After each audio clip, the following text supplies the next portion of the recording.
Hello and welcome. Today we're going to go through a new feature in WHS Systems called the Smartform. So what is a Smartform? A Smartform digitalises forms, permits or reports which are to be completed over time. Before we get started, Michael's my name. I'm the Chief Operations Officer here at WHS Systems. We're going to go through the digitalisation of a Confined Space Entry Permit used with permission from Metrocorp. I want to run through the basic process of a Smartform. With a Smartform, you need to initialise it. This is like a foreman coming down, grabbing the paper out of the templates document and filling out the details for the day. So typically in this stage here, we capture the date, time, who set up the site, etc. The only mandatory questions for initialisation for a Smartform is the start time and the finish time, so the Smartform knows which data to collect. After the form has been initialised, the form can run. This is the content of the form and can comprise of checklists, site sign-ons and other things throughout the system. At the end of the day, the Smartform needs to be finalised. This is similar to the foreman coming down, grabbing the Smartform, making sure that everything's alright and signing off for the day. The only mandatory question for the finalisation is to confirm the finish time of the form. This is the form that we're going to be digitalising today. It's being used with permission from Metrocorp.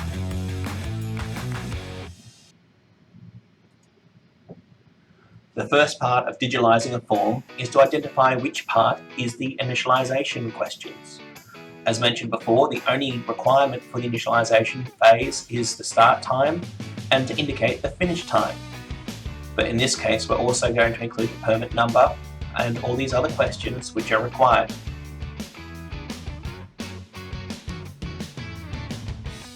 The next stage is to plan the finalisation questions. Again, the only questions that we need to have is to confirm the finish time of the form. However, in this case here, we have got some additional questions which they'd like to add, and the responsible person needs to sign off at the end of it. Next we go through and we confirm the components of the Smartform. This section here looks like a checklist to me. When Metrocorp reviewed this process, they decided to remove this next section. Now that's actually quite important because when you're digitalising different operations, there are different parts of the system that you would use. For example, this section here would be better done by the chemical module. Next, we're going to create a table checklist. So we're planning this next section here, which is the daily response test of gas detector. Now, as there's multiple gas detectors here, we thought this would be better as a table checklist where you can have multiple entries. When we reviewed this process again, the air quality was something that we wanted to review over time. So again, this would be better off as a table checklist, which would enable multiple entries. And then the next section here, standby person for confined space.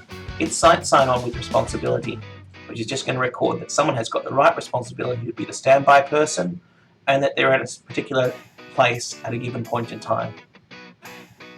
Again, in reviewing, we found the safe entry questions might either be better put into a different checklist or done separate to the Smartform. And last but not least, the person entering the confined space is just monitoring the people who are signing on for the confined space for the day. So that's easily done via a site sign-on module. Now there is a lot of planning behind the Smartform. Metrocorp wanted some basic site logic that someone could not be in the standby room with the responsibility of standby and also in the confined space. So we configured their system like this. So site A would be the site and then you'd have two sub-sites. Now throughout the system you can be logged into site A and a confined space or site A and a standby room, but not the standby room and confined space. Okay, so we've jumped into our system now. First thing I'd like to show you is that I have actually set up those sites correctly. So I've got under my Online WHS demo system a site called Metrocorp with two sub-sites, site A and site B. For some reason it's kind of changed those two around, that's alright. And underneath site A and B, retrospectively, we have standby room B, confined space B, standby room A and confined space A. So what I'll be doing is creating a template at this level at Metrocorp and then what I'll be doing is copying that template across to site A and site B as well, so you can see how I've implemented that. Back through to our admin dashboard, and all we're going to be doing is creating the corresponding checklists as required to be able to create the Smartform. So all I'll be doing is adding a new checklist. I'm going to be putting them all on the Metrocorp site. Then a lot of this is straightforward. You should be quite familiar with the checklist feature by now. So what I'm going to call this is Smartform SF. The name of the Smartform is going to be Entry Permit Confined Space. I'm going to go EPCS, which is Entry Permit Confined Space. And then I'm going to be calling this bit here the initialization. And this is just the initialization of the entry permit confined space. Smartform. Now this is just for neatness. I like all my Smartforms having the same type of structure to it, but also down here, this is a new feature that you might not have seen. I can actually categorize all of my elements as well, because there are multiple clients with hundreds and hundreds of checklists, and making that super easy. Likewise, you have department information here as well. I'm not going to select that for myself. Now when we're doing the initialization, we need to remember the date and time is automatic, so I do not need to add that to my initialization questions. So I'm just going to go straight ahead, and I'm going to, for my first one, I am going to have my permit number, which is just going to be a single line text.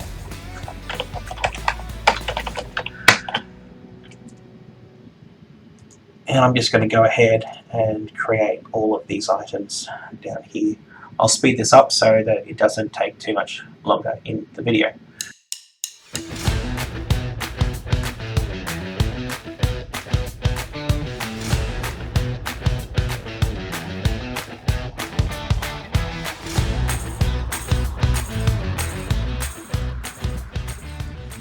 Again, I'm just going to be creating the next checklist. It's going to go down the order and continue to create them.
Okay, now that that's completed, the next thing that we need to set up is the daily response test of gas detector. So you may remember it looks something like this, where we have multiple units that we'd like to test throughout the day, but we don't know how many units we are going to test on any given day. So the best way of doing this is a table checklist. So again, I'm just setting up a general checklist, but before I do, I want to make sure that I have got the right plant categories in here to be able to manage this properly. So what I'm going to do is I'm going to go across to the plant and equipment register. I'm going to select add new plant and equipment, and I'm going to select the category, and then I want to add the subcategory of gas detector.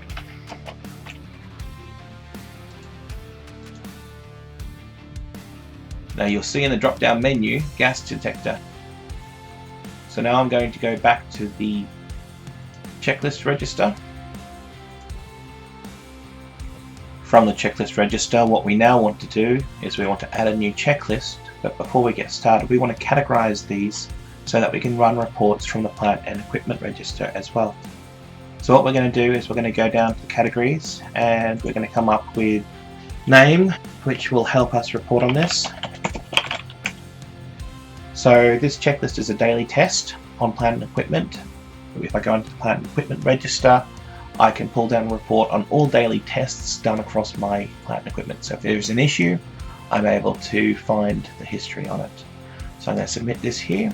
I can still pick up any category type in the plant and equipment register, so you don't need to worry about that. Again, I'll be putting it under Metrocorp. I'm going to leave the machinery open, but what I'm going to do is I'm going to define the plant and equipment category as the machinery and also the gas detector. So what that's now done is that's only going to pick up plant and equipment which is labelled as a gas detector when I go to choose which machine it is, which is the first thing I need to do in my daily response test. Is select the unit number. Then this is going to store against that unit number as well, so I've got the history of that unit number. Again, this is pretty simple. I'm just going to go through and I'm going to add the various items required for the checklist. I might speed this one up so it's a bit quicker for you.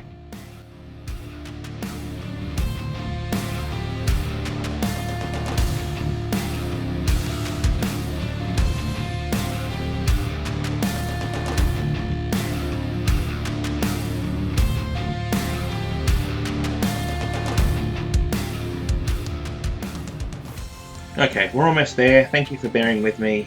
The second last thing we need to create is the air quality section. Again, we decided to do this in a tabled checklist.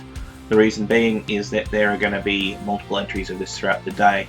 Now, what we have is quite large, a large number and quite long titles.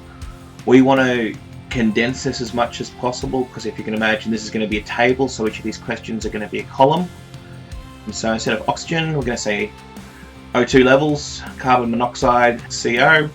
So we're going to try and make this as short as possible, just so that it'll look better at the final product. So again, I'm going to speed this up so you don't have to go through it all, but it's quite simple, same thing as always.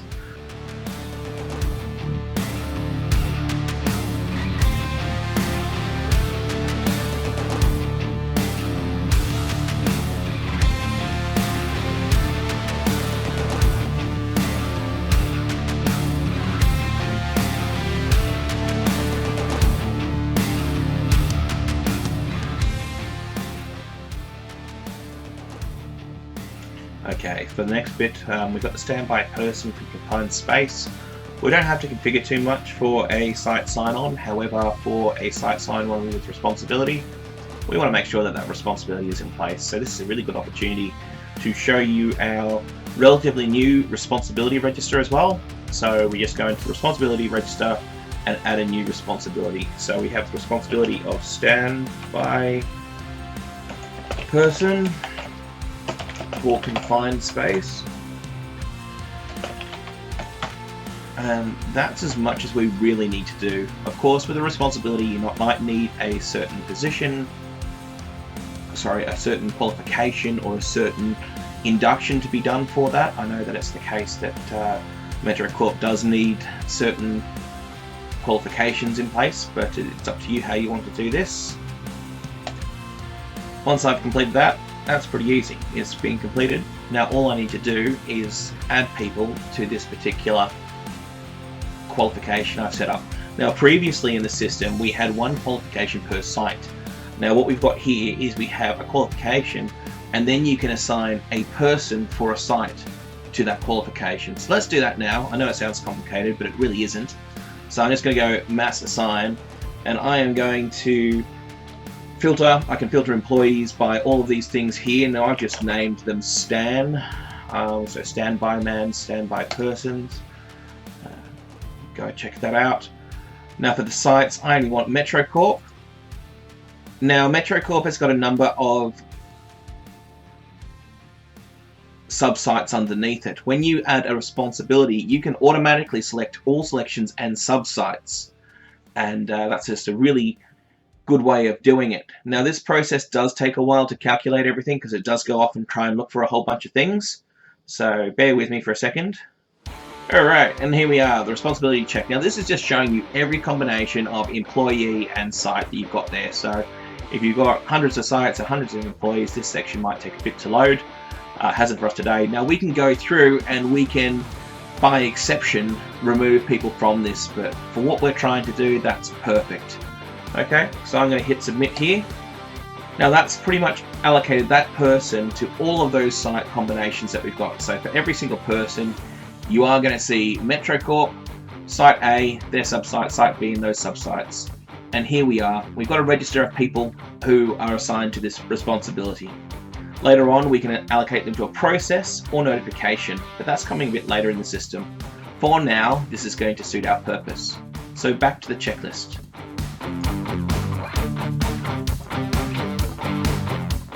Last but not least, we now have finalization questions that we need to set up a checklist for. As always, I'm just assigning it to Metrocorp. Checklist name, SF, EPCS, finalization.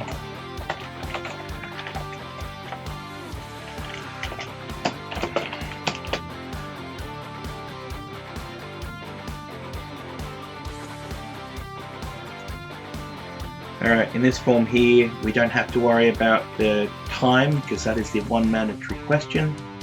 Other than that, we're just going to ask the questions in the finalization section.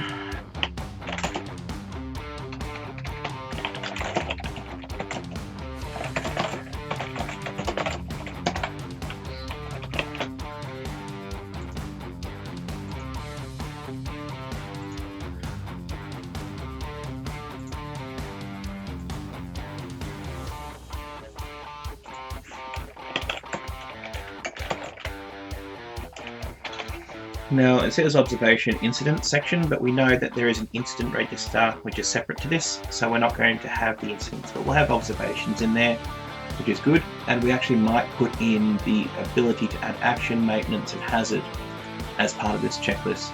Now, as always, you guys can just edit all of these questions here. You don't have to follow what I'm doing exactly, particularly around this yes, no, NA answer. I'm not sure whether you guys know, but for each of them, you can decide what happens if someone selects this. So if yes is selected, that's the right answer, so we want no action there. However, if no is selected, perhaps we want to have the action, hazard, maintenance to come up, an action, a hazard, or a maintenance singular. So again, if we remove that option from the end user, that they don't have to choose between the action, hazard, and maintenance, or if we do it so that there's always a button for something here, we can always add the subtext, the subheading information here to kind of guide them through it. We want this to be as easy as possible. So with a little thought, you can kind of go through this and really customize it. So firstly, they're not selecting the wrong thing, but then secondly, you're getting really good data from it. So I'll submit. Observations there, and then you're going to have the responsible person, which is going to be who is doing it. So we'll make the person list up the top, wherever it is, open, so they can select who it is, and then we want to have a signature box on that. And off we go. So just to recap on this quickly, this is how we have our sites set up within the system. I went through this a bit beforehand. What we have is Metrocorp at the top with two sites, Site A and Site B, with standby room and confined space in each.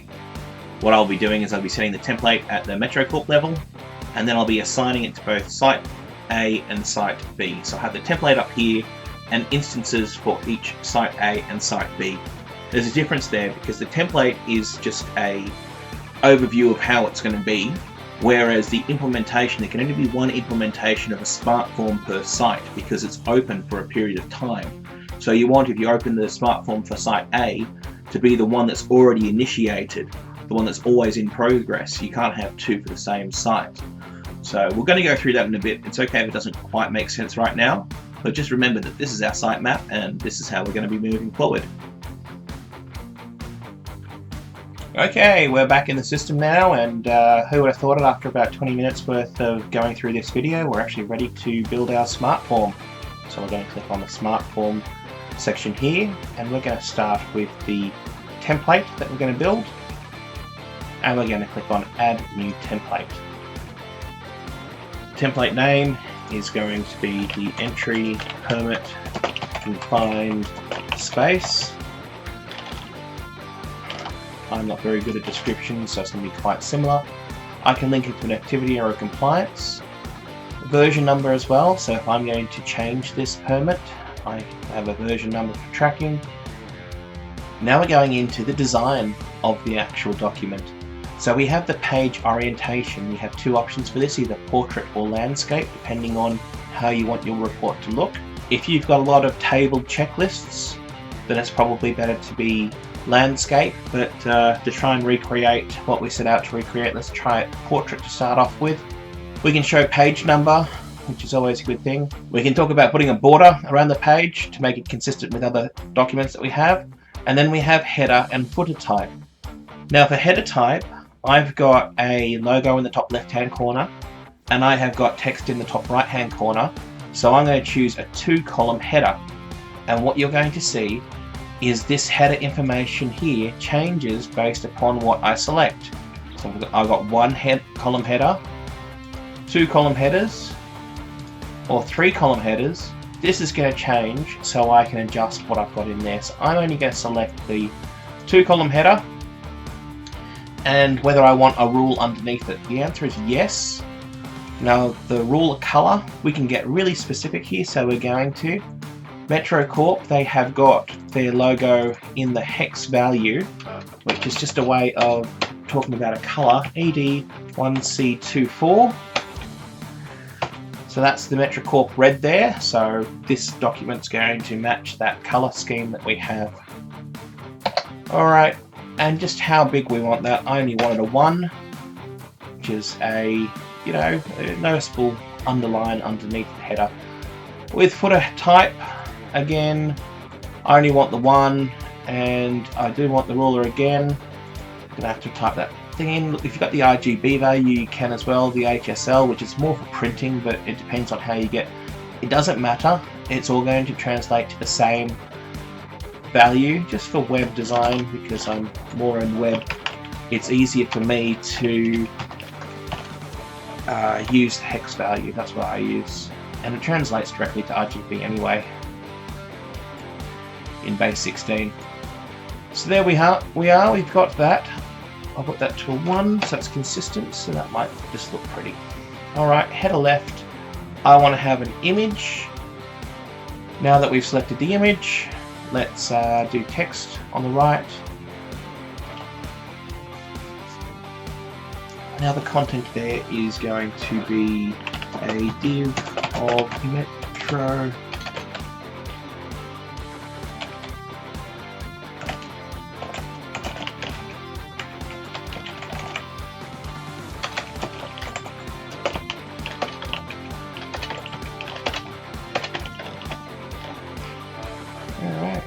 And there we go. We can even change the alignment and everything that we want. So I'll change that to right. I want to keep the font color black. Here we have the initialization information. It's got the start time and finish time already there because they're always preset. But we're going to choose our checklist from a list of them. And we're going to find the checklist that we created previously. Likewise, for finalization, we're going to select our finalization information. It's got that pre-filled here. Now, as I showed you before, it's going to prompt you for the finish time, but you confirm it when you finalize, because if there's a flood that comes through or whatever happens and you need to finish at a different time or you're running late, that's where you can finalize the date time.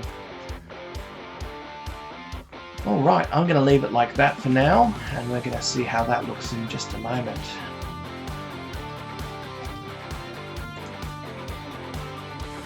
Excellent. So that's my template created. Let's go ahead and edit it.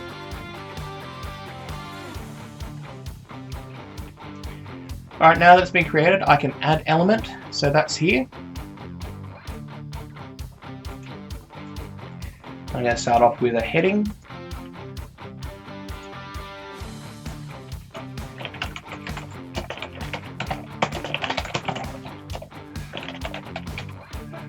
Going to use my header. Ooh, I might use Arial, color.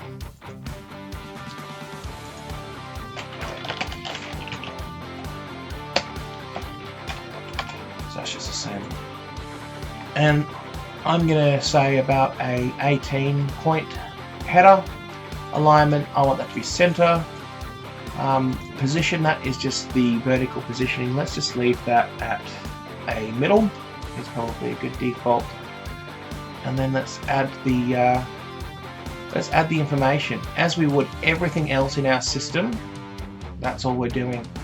So we're adding an element. The next thing that we need to add, well, we can assume that the initialization question is always first. And then the next one is our checklist for confined entry. So let's enter our checklist.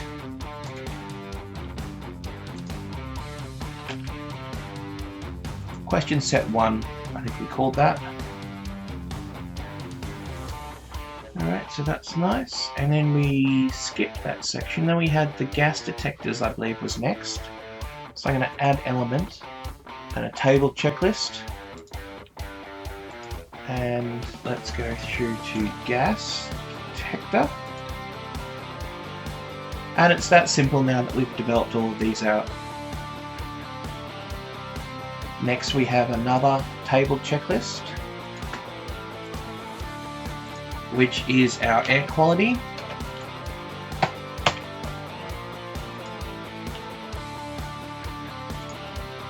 And then we have got a standby person register.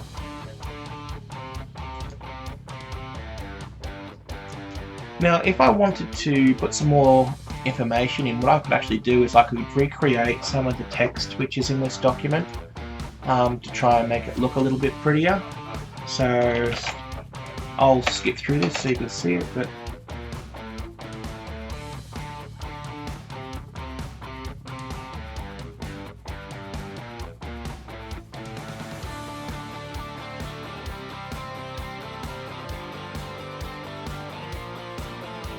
now I'm going to add the site sign-on with responsibility.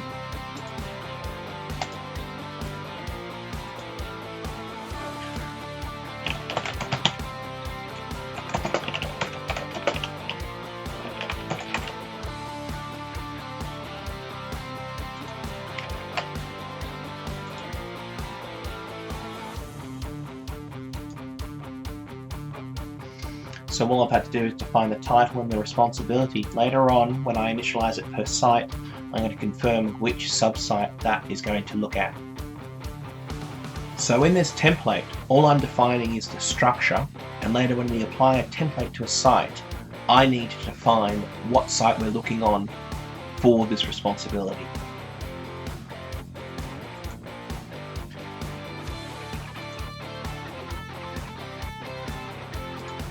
Next, we're going to look at the site sign-on for the confined space. So this is actually people entering the confined space. As I need to configure the site information when I apply the template, I only need to define the heading of it right now.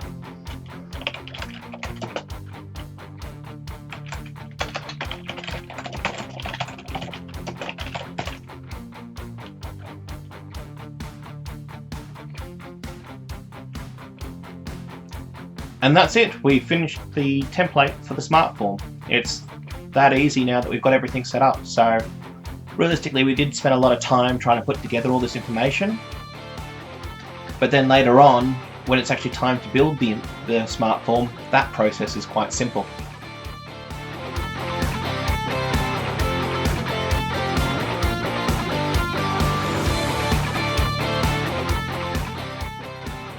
Okay, now we're going to add a new Smartform, and it's really simple now that we've got the template there. All we need to do is name it. So I'm going to call it Site A. Entry Permit Confined Space. That way all of my Site A Smartforms are together for the site, will be Site A. Now this default start time will just pre-fill the form each morning so that the user has to enter as little as possible. So they're able to override these, and again at the finalization stage they're able to change the end time, but it's just going to prompt the user for that information as you start. The default day is open. If I put a 1 there, that's going to add 24 hours to this, so that's going to run for approximately 2 work days. And now we just select the template, which is super easy because it's only the one. All I have to do here is configure the various options. So for the sign-on with responsibilities, which is the standby person for the confined space, I'm going to use the standby room. And you'll remember that we set up the site structure that the standby room was separate to the confined space that they're entering. So in the standby room, they'll be monitoring who's in the confined space. And it's that simple to set up a Smartform from a template. Okay, so in the first part we created the Smartform. Now I'm running through the completion of a Smartform. Before we get started, we've got the standard process that we're trying to recreate through a Smartform. That's the initialization phase, the run phase, and the finalization phase. If you're with us for the previous section, in the initialization phase, there are questions to do with setting up the form for the day. The run phase is the content of the form, and the finalization phase is the sign-off for the day, making sure that everything has been completed. As with everything in our system, there's multiple ways of running a Smartform. If you're logged in to the Smartform register, you can click Initialize and Run from the actual register, and that has the most controls, so it's usually for the person managing the process. There's the Smartform master code, which is at the top when you click on the QR codes. I'll take you through that shortly, but that Smartform master QR code will run everything from a single QR code. Additionally, the Smartform creates specific QR codes for each item that you've embedded in the run process. And then there's also multiple processes within the system which link into the Smartform register. So there's multiple ways of doing the same thing in the system, and it comes down to how it best suits your company. So coming back to the Smartform master QR code, which we mentioned previously, depending on the state of the Smartform, it acts differently. If the Smartform is active, it will take you through to the run phase. If the Smartform is not active, it will take you through to the initialization phase. So you only need one QR code to run your Smartform. From the run phase, you can finalize the process if you wish. Into the system now, I want to show you the Smartform register, which you would have seen previously. If you click on Edit, you can edit the implementation of this Smartform with the template. The log is going to show you a record of every single completed Smartform, or this one here. This QR code I'm going to get to in a second, and this is going to show you the stage that it's up to, whether it's initialize or it's run and finalize in there. So if I click on this QR codes really quickly, it's going to show me the individual QR codes for this Smartform. So at the top we have the master QR code, and for each item in the system, it's going to have individual ones. So regardless of how you want to run this Smartform, it's going to work for you. Okay, I'm going to go through on my phone very quickly the initialization phase. Now I've just scanned on the master Smartform QR code, and it's come up. Now I'm not going to hit submit on this process here, so that you can see me doing it on both the phone and on the computer. Alright, so you'll see that the start time and the finish time, they've been pre-populated. So previously we said that I can change that if I wanted. So if I came in, say, 30 minutes late due to rain or whatever, I can change the proposed start time and the finish time very quickly, like that. Now the permit number, I don't know the permit number, so I'm going to write something in there. I'm going to say the permit is required. If yes, permit number, put something in there. I'm just dragging my fingers across and it's coming up with those numbers. Project, clean out, works requested by Sydney Water. and then I can sign on screen and I can hit submit. I'm not going to hit submit right now, but you get the process, and I'm going to scan that QR code again afterwards, and we're going to see this form here change. Jumping back into the system, we are going to now initialize the Smartform. You can see the same questions, just in a desktop format. Again, we can change these. When we define these at the very beginning, it was just a placeholder, so people wouldn't need to fill those out as much.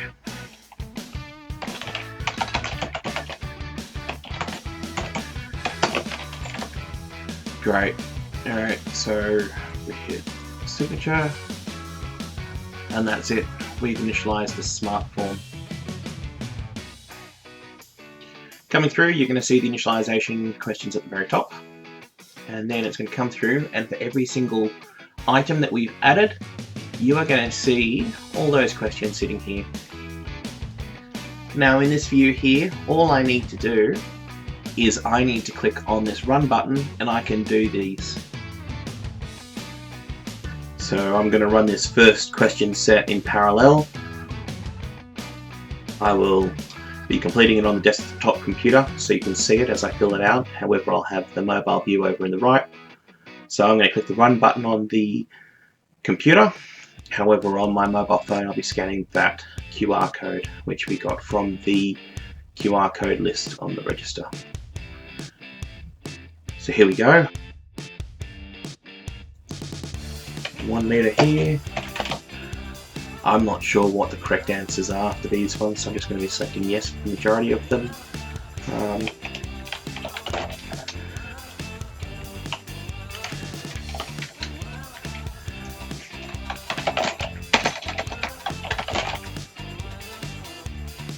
Go ahead and click yes for the majority of these, showing you that we can fill them out.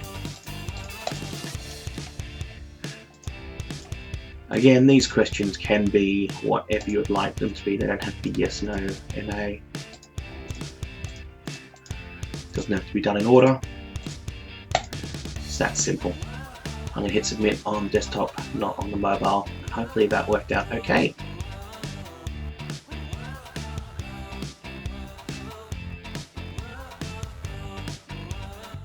Scrolling down, you should be able to see all of the answers that I have put in there. That's looking good. Okay, for this next section, we've got a table checklist, so I'll be able to do it both on desktop and on mobile pretty easily for you guys. So I'm just going to click run really quickly. As for the gas detector, you'll remember that we did all these funky things, and I'll show you why that's important later on. So I'm going to go through, and for each gas detector I am going to put in some numbers. Again, these are probably incorrect values, but it's just to demonstrate that we can do this.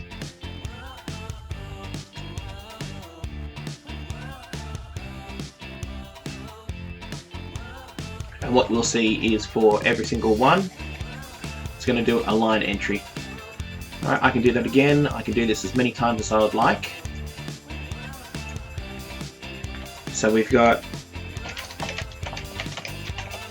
going to do all 20s for the first, all 30s for the second.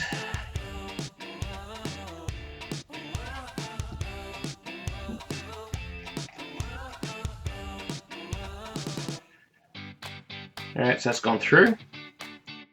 Got the gas detector at the end. So that's picked up that you may note that previously when we first started there were only 6. However, then it found that there was an open field associated with it, so it's now appended that machine towards the end.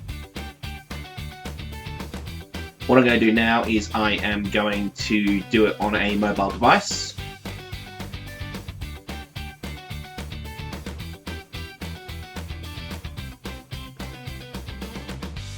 So again, we are just going to go through this form, and we are going to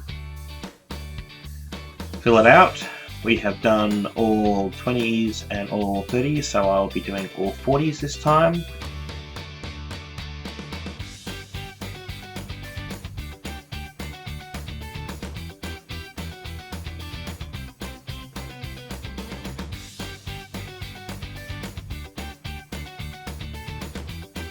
Great.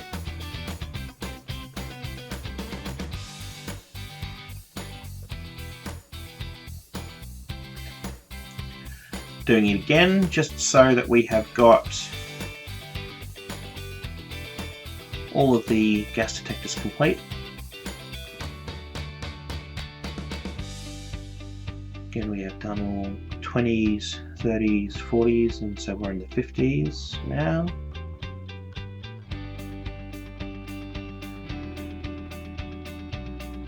Probably not safe for use. There we are. That's pretty easy. Okay, so coming back to Smartform, I can see all the entries there. I can see the 2 that we did on the computer as well as the 2 we did on the mobile. I note that I actually did write 30 instead of 40 there, but going back through the video, I noticed I did that there as well. So that's all okay. What I want to highlight, going back to the system very quickly, is if I go to the plant and equipment register now, and if I publish the register, and if I take a look at the checklist report by date and see what's been completed today,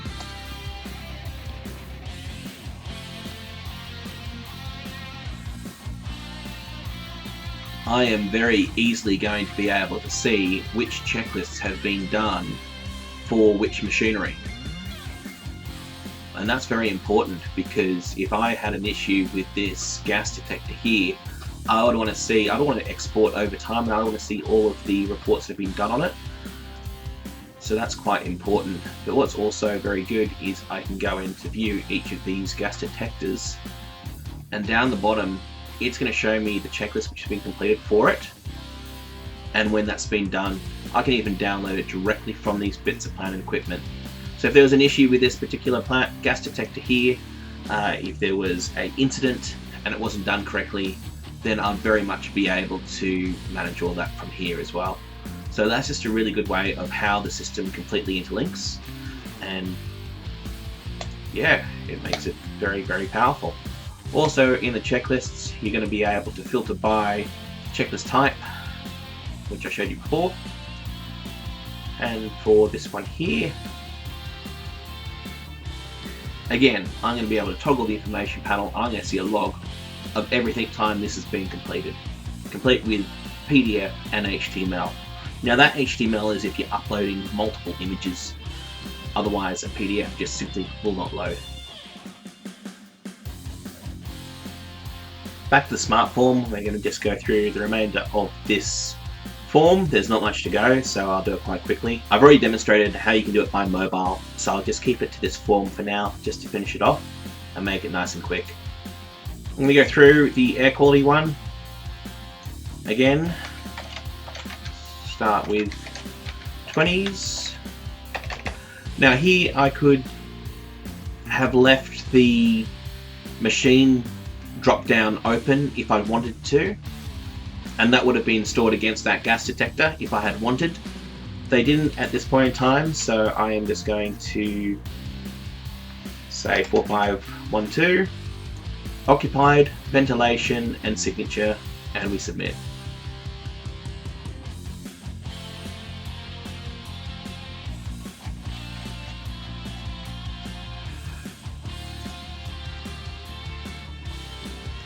There's my line entry. I'm going to do one more just to demonstrate the tabled checklist. Again, I will do 30s.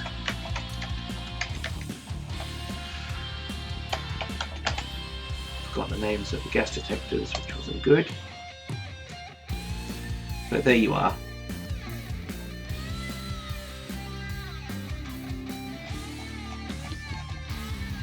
Standby person. Now this is a little bit different. We've got 2-person sign-ons.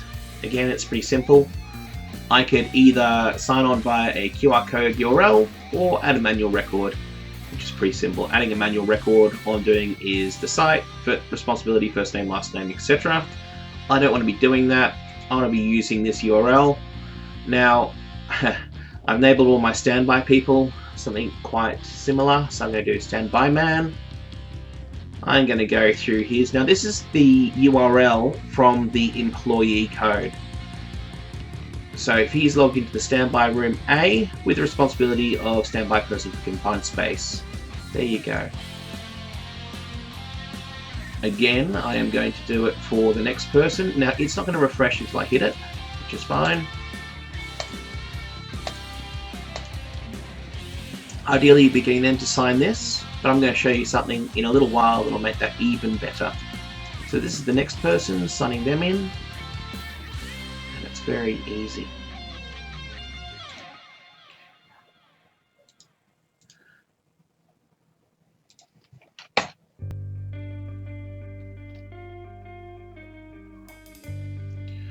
So I've logged those two people in, which is pretty good. I can sign them off, I can edit that. So I've got them both in that particular room. Now, if I wanted to log people into the confined space, again, it is a very similar process. And I can just log them in.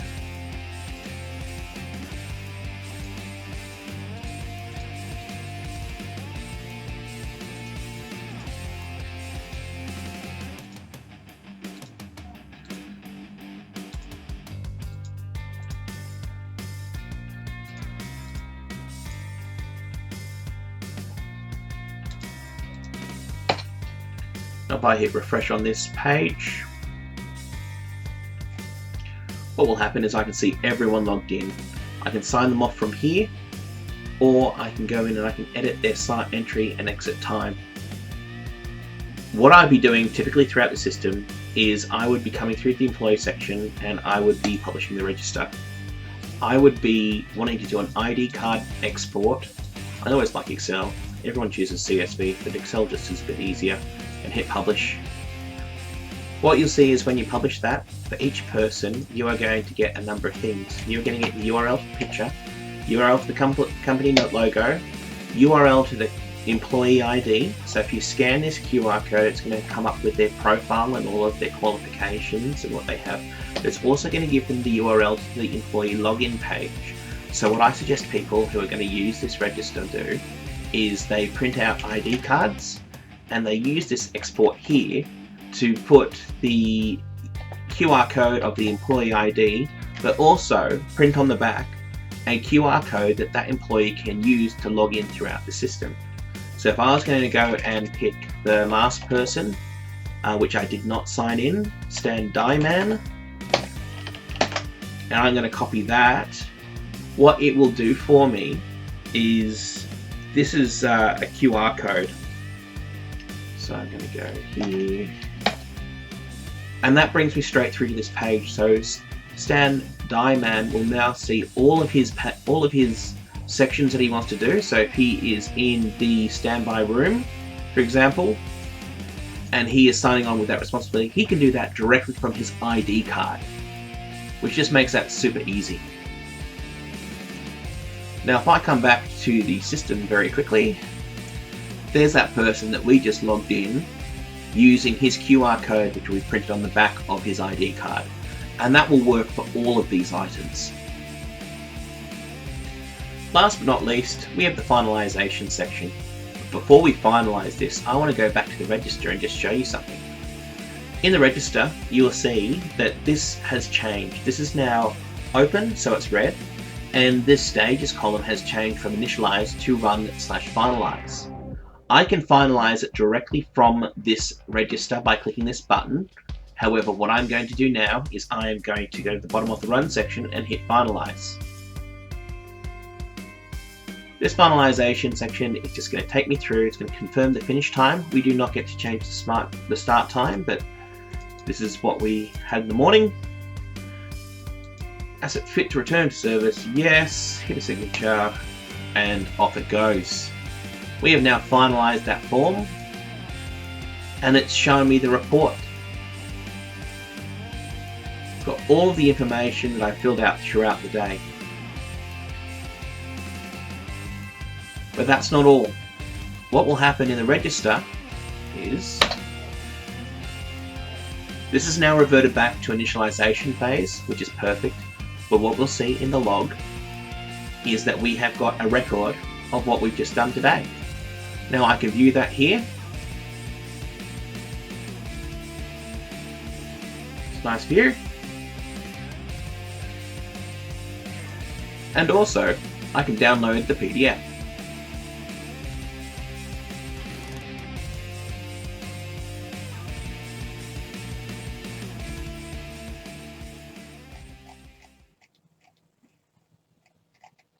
like to thank you for joining us today and going through the SmartForms process with me. There was a lot to go through and cover, also how it interlinks throughout the system. There is more information which I've kind of held back on, but if you have any questions, feel free to reach out to me on michael@whssystems.com.au. But if you've got any technical support, it's better going through to support@whssystems.com.au, because that's manned by a team of people rather than just getting a response from me. At this point in time, I'd like to mention that we do have a paid service in which we'd be able to automate most forms for you. I'm happy to have a conversation with you about that and give you a costing if this seems a bit beyond you. It's up to you. Anyway, look, thank you again for joining us, and any questions, please let us know.